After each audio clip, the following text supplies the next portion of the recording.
Well, good morning. I'm Pastor Steve, the Word Christian Fellowship. It's Wednesday morning of March 19th. Glad you could be with me today. Do you ever wonder, you share your faith and people just don't want to listen?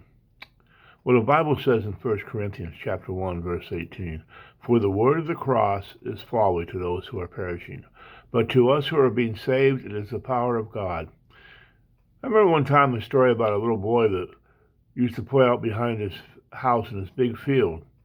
And he came across a very large anthill. One of the things that amazed him was he stopped and watched the ants, how all the ants worked like a little city, building their mound, carrying their food in and out, and making their ant colony grow and get bigger.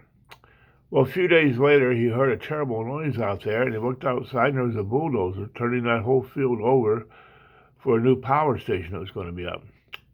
And the young boy said, "Those ants are going to die, and there's nothing I can do about it." Now, he could have gone out there and spent an hour telling those ants to move, but they wouldn't have understood one word, would they? Of course not. Well, it's the same way when we preach the gospel to people, and we tell them over and over again. But unless God opens the eyes of the unbelievers to his truth, all they hear is foolishness. As strange as it may sound, this should give you a tremendous sense of peace, because your job is not to get others to respond to the gospel.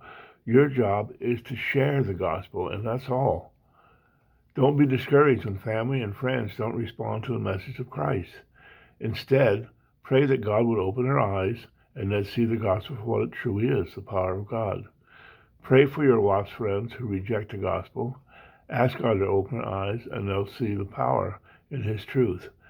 And I think that should give you a little bit of comfort when you share. I hope this helped you today. I hope you have a great day. I hope you do pray for chances to share. And when they come up, share. Tell them what you know. That'll be enough.